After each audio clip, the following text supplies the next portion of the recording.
dengan Undang-Undang Dasar 1945. Hari ini kita akan masuk pelajaran selanjutnya, yaitu tentang prinsip-prinsip kedaulatan yang sesuai dengan Undang-Undang Dasar 1945. Itu akan menyampaikan kompetensi inti, kompetensi dasar, dan tujuan pembelajaran kita hari ini. Indikator pencapaian kompetensi yaitu menganalisis prinsip-prinsip kedaulatan yang sesuai dengan Undang-Undang Dasar, menjadikan hasil telaah. Yang pertama nanti Ibu akan bagikan soal pretest, kemudian setelah itu kalian mengamati slide presentasi, mengidentifikasi masalah, dibagi di dalam kelompok. Setelah itu perwakilan kelompok menyampaikan hasil diskusi dan kelompok lain boleh menanggapi.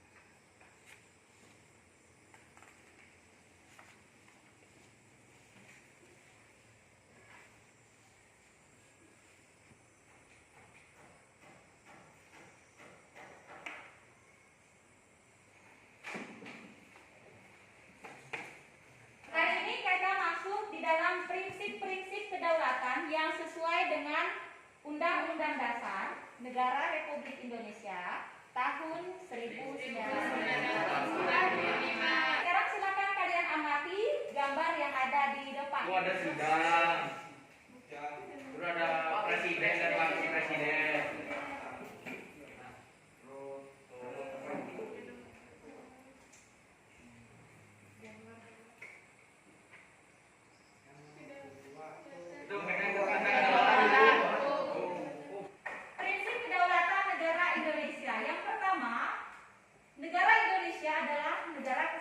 Yang berbentuk republik.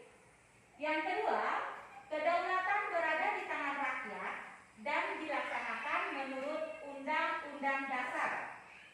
Yang ketiga, negara Indonesia adalah negara hukum.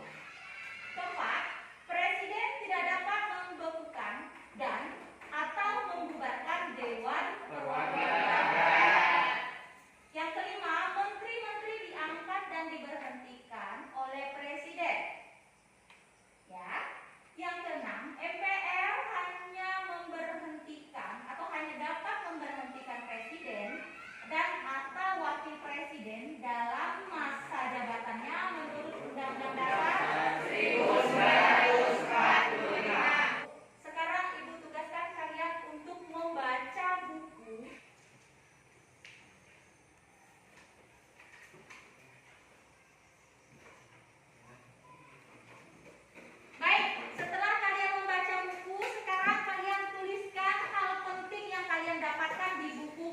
Membuat resume ya, ringkasan. Sudah selesai ya? Sudah ditulis? Adakah pertanyaan yang timbul dalam diri kalian? Silakan dicermati sekali lagi. Kalau ada pertanyaan ditulis nanti disampaikan sama Ibu ya. Ada pertanyaan yang timbul dalam diri kalian? Saya, Bu. Oh ya, silakan Ibu. Yang lainnya dengarkan ya. Apa yang dimaksud dengan negara Indonesia menganut kedaulatan rakyat berdasarkan demokrasi Pancasila?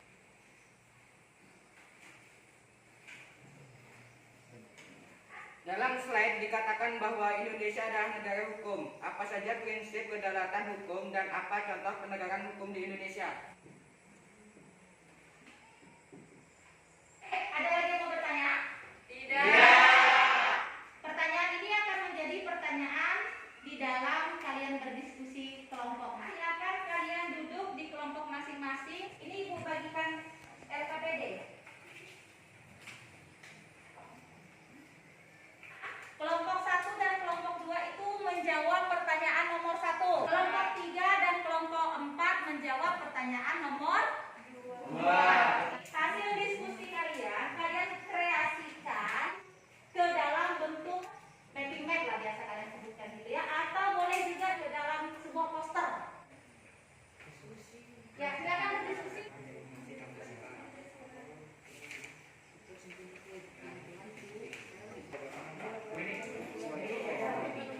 Ini loh jawabannya. Yuk.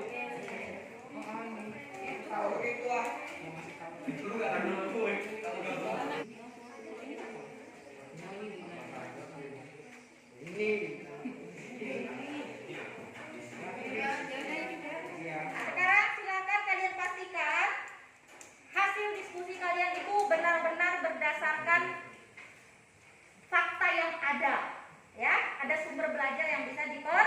saya.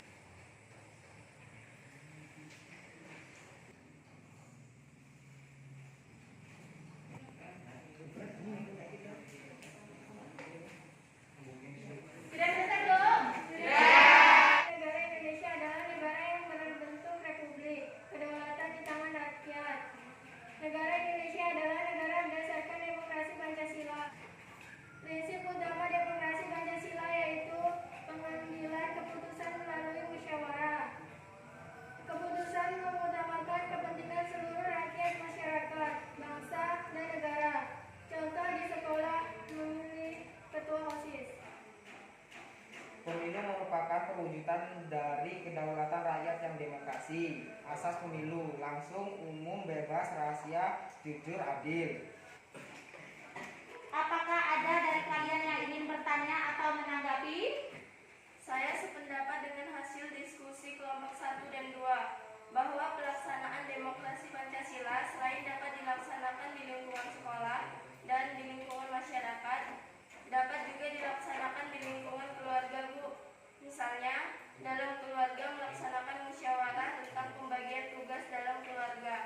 Misalnya, ibu memasak nasi, ayah membersihkan halaman, kakak menyapu, adik menyiram tanaman.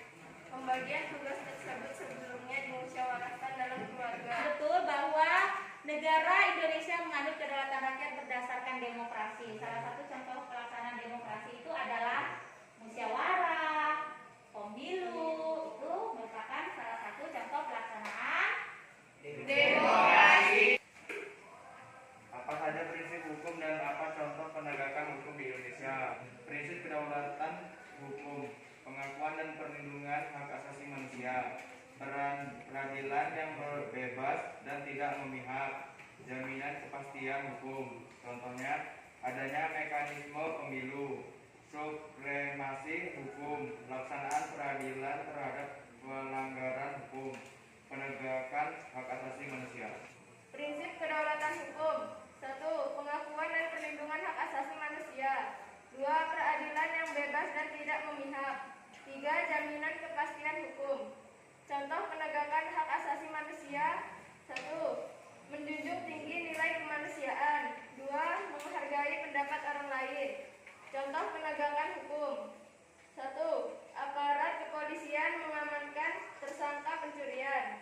2. Para tersangka koruptor diberikan vonis berat. Saya ingin menambahkan contoh penegakan hukum di Indonesia, yaitu para artis yang tersandung kasus narkoba ditangkap dan dipenjarakan.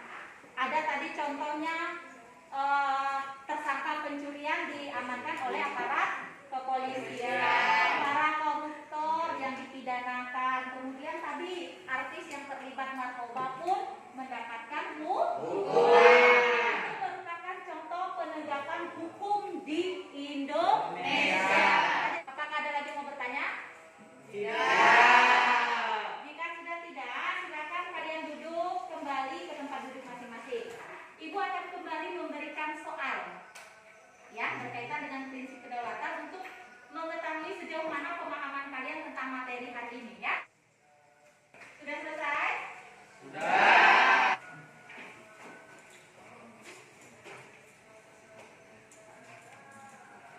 Siapa yang mau menyimpulkan kegiatan pembelajaran kita hari ini? Ya, Bu. Ya, silakan Erlangga. Kesimpulan saya adalah negara Indonesia adalah negara berdasarkan demokrasi Pancasila. Prinsip utama demokrasi Pancasila adalah pengambilan keputusan melalui musyawarah mufakat. Pemilu merupakan perwujudan dari kedaulatan rakyat dan demokrasi. Asas pemilu yaitu langsung, umum, bebas, rahasia, jujur, dan adil. Pemilu biasa dilaksanakan dalam pemilihan presiden dan wakil presiden. Prinsip kedaulatan hukum yaitu penegakan dan perlindungan hak asasi manusia, peradilan yang bebas dan tidak memihak, dan jaminan kepastian hukum. Contohnya penegakan hukum yaitu aparat kepolisian mengamankan tersangka pencurian.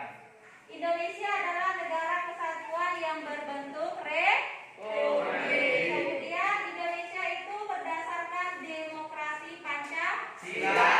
Karena prinsip utama demokrasi Pancasila bahwa pengambilan keputusan itu dilaksanakan melalui musyawarah mufakat. Dalam pengambilan musyawarah itu tidak hanya di lingkungan berbangsa dan bernegara. Contohnya di lingkungan keluarga itu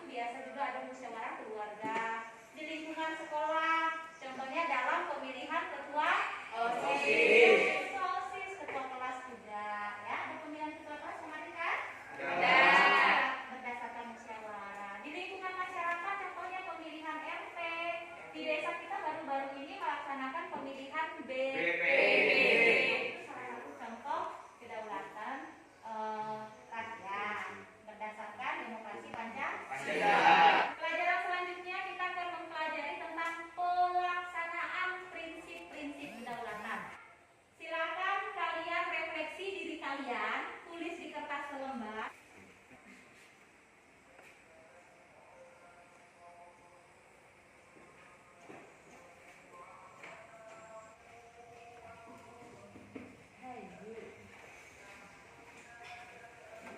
Baik anak-anak, ibu selalu berpesan, selalu jaga kesehatan dan tetap belajar.